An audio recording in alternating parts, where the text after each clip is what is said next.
Your children aren't calling. Try these 5 respectful steps to rebuild the relationship. Have you ever sat by the phone, hoping, just hoping, that today might be the day they call? Maybe it's been days, or weeks, and nothing. Not a single message. No check-in. Just silence. And it stings a little, doesn't it? Especially when you've spent a big part of your life pouring love, energy, and care into raising your children. Now, let me say this right from the start, you are not alone. So many people, especially after 60, find themselves wondering why the calls have slowed down, or stopped altogether. And it's not always about blame. Life changes, routines shift, families grow in different directions, but that doesn't make it any easier to feel forgotten or left out. That quiet can feel like a loud reminder of disconnection. But here's the good news. That relationship? It's not broken. It's not gone. And it's definitely not beyond repair. Sometimes, it just needs a little gentle attention. Some respectful, thoughtful steps to help bridge the distance. Not with guilt, not with demands, but with quiet strength and open-hearted effort. So today, I want to talk to you about 5 simple, respectful things you can do to help reconnect with your children, ways to open the door again without pushing too hard, to make space for healing and closeness, even if things have felt distant for a while. Let's start with something that might surprise you, because it starts with you. One of the most powerful things you can do when you're feeling hurt or forgotten is to pause and check in with your own expectations. Over time, we all create an image in our heads of what a good relationship with our children should look like. Maybe it's regular phone calls, visits on weekends, or a close-knit family group chat. But here's the truth, every adult child is different, and their lives are often packed with things we don't always see.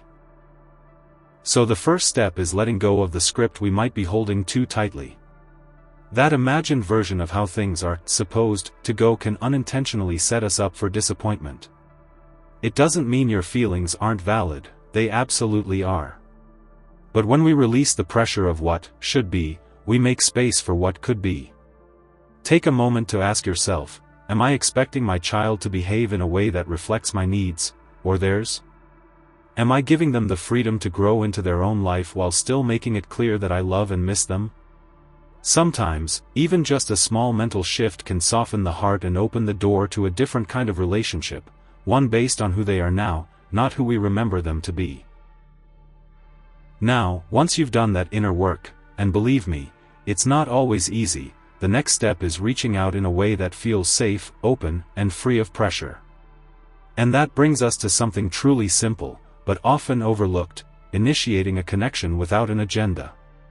Instead of calling to say, "Why haven't you called me lately?" which might feel accusatory or make them defensive, try reaching out just to share something light or positive. Maybe it's a photo from a walk you took. A memory that popped into your mind.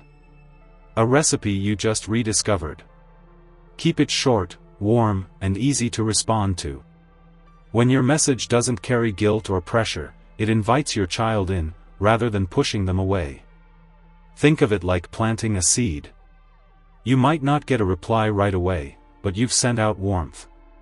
You've let them know, I'm here, I'm thinking of you, and I'm not keeping score.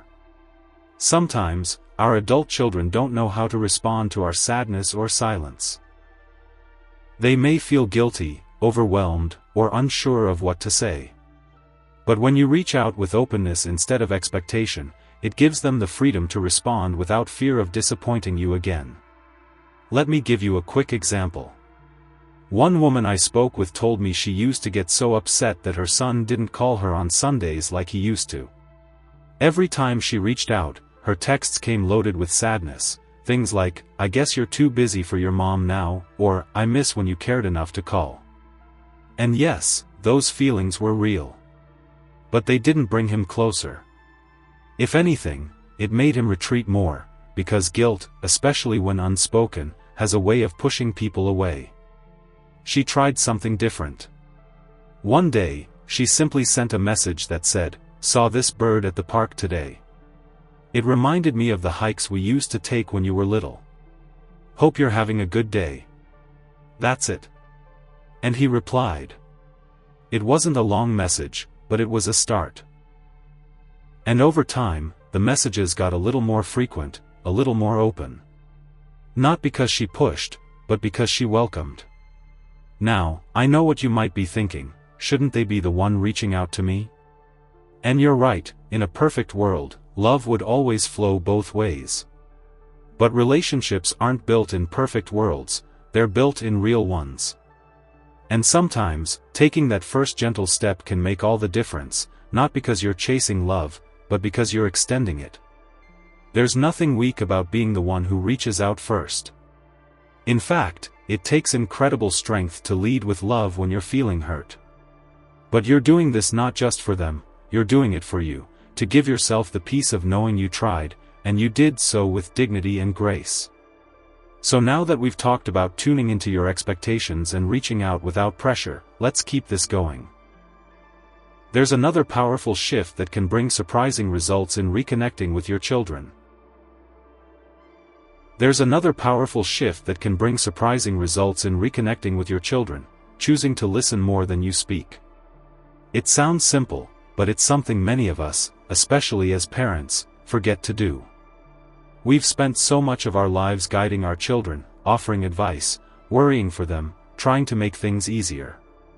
But as they grow into adults, what they often need most isn't more answers, it's more room to speak freely, without being fixed, corrected, or steered. Sometimes, silence can be a gift. Not the kind of silence that comes from being ignored, but the kind that makes space for someone else to open up. When you give your adult child that space, without interruption, without judgment, you're telling them, I value who you are now. I'm here to listen, not just to lead.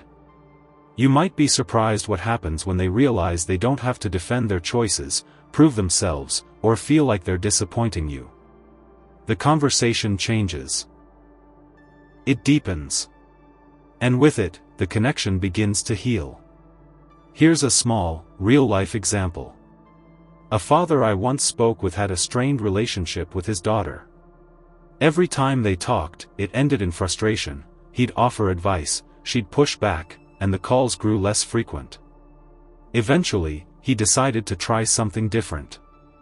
The next time she called, he simply said, I'm glad you called. I'd love to hear what's been going on with you. And then he listened.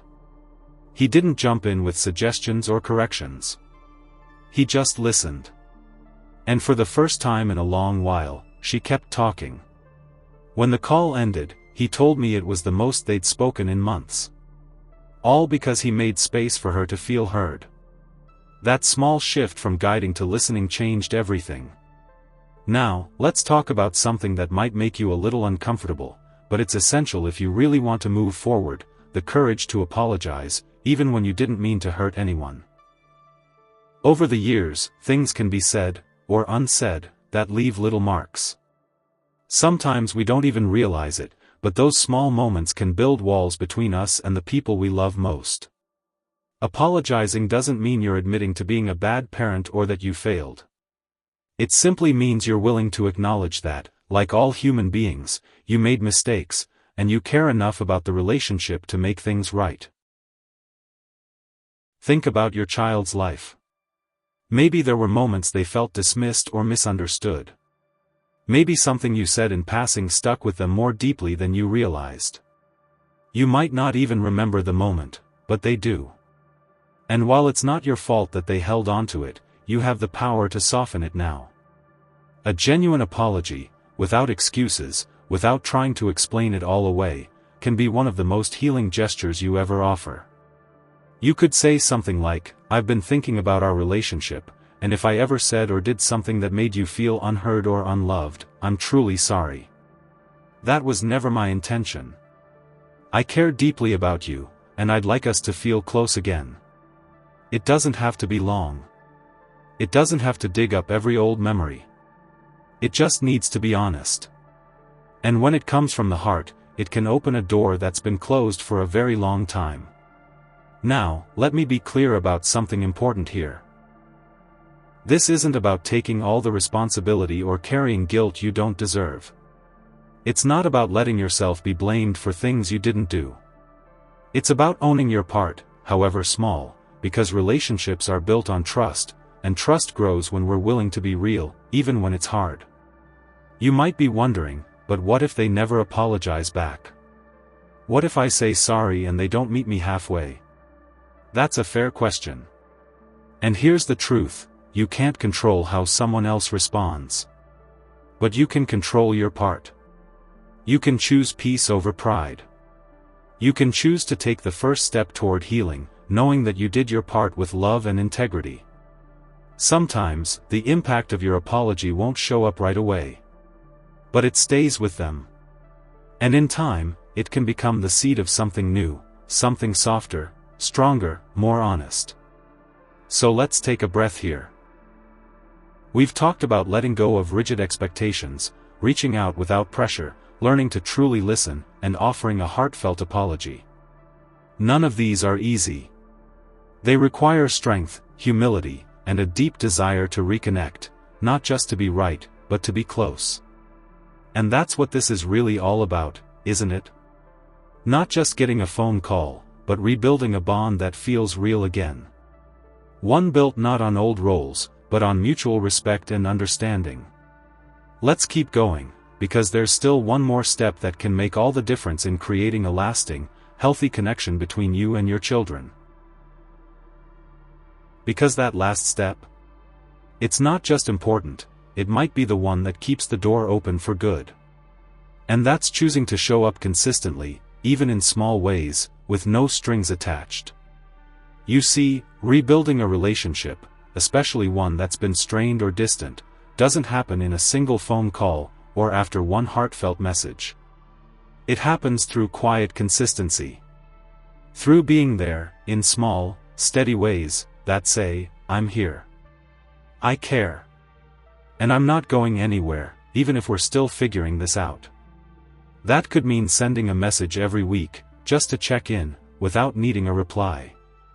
Or it might be remembering their birthday, or asking how their job is going, or how the kids are doing, without adding the weight of your own loneliness to the question. It could be as simple as saying, thinking of you today, without expecting anything back. Consistency builds trust. It creates a rhythm. And when your child starts to see that your efforts aren't tied to guilt, or expectations, or past drama, something begins to shift. The defenses come down. They begin to relax into the relationship again, not because they were pushed, but because they feel safe. And here's where it all comes full circle. When you show up without keeping score, you send a message louder than any lecture ever could. You say, I love you as you are, and I'm here, not to fix you, not to demand anything from you, but just to stay connected in whatever way we can. That's a rare and powerful kind of love. And it can be incredibly healing. Now, let's be honest, this approach takes patience. It takes maturity. And it takes a deep willingness to let go of some of the control we might be used to having. But the reward is worth it, not just a stronger bond with your children, but the peace of knowing you've handled the situation with grace and love. So if you've ever found yourself sitting there, wondering why the phone hasn't rung, wondering if they still think about you, or care, I want to remind you of something very important. You are not invisible. You are not forgotten. And you are not powerless. You have the ability to shift the energy of your relationships, no matter how long it's been, no matter how complicated the past may feel. You have wisdom. You have perspective. And you still have so much love to give. And when you choose to offer that love without demands, it creates a space where healing becomes possible. Let's remember what we've talked about together today, not in a checklist kind of way, but in a real, living way. You've taken the time to reflect on your own expectations, to lead with warmth instead of pressure, to listen instead of lecture, to apologize when needed, and now, to show up with quiet consistency. These aren't just actions, they're choices that speak to the kind of person you are. Someone who values connection more than control. Someone who's willing to grow even after 60, 70, or 80 years of life. Someone who doesn't give up on love, not because it's easy, but because it's worth it. And you are worth it. Your relationships are worth tending to. Your story isn't finished. There are still chapters to write, better, deeper, more joyful ones. And the beautiful thing is, you don't need anyone else to give you permission to begin again. You already have everything you need: your heart, your strength, and your willingness to try. So, if you're ready to take one small step today, just one, maybe it's sending a short message, or simply reflecting on what expectations you might let go of. Maybe it's choosing to listen more carefully the next time they call. Or maybe, just maybe, it's being brave enough to say, "I miss you, and I'd love to feel close again." Whatever step you choose, take it knowing that it matters. That your effort is meaningful. That even the quietest gestures can lead to the loudest healing. And if this video spoke to you, if it gave you even a little hope, or helped you see things from a different angle, I'd love for you to share your thoughts in the comments below. What's something you've learned about reconnecting with your children? What step are you thinking of taking? Your story might be the very thing someone else needs to hear today.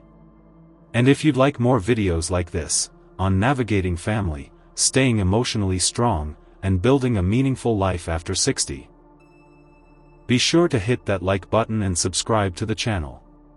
We've got more uplifting, real conversations coming your way. Because you deserve support. You deserve to feel seen. And most of all, you deserve relationships that feel full of life, not just out of habit, but out of love. Here's to reconnecting, rebuilding, and remembering the power of quiet strength. Here's to living your best life, at any age.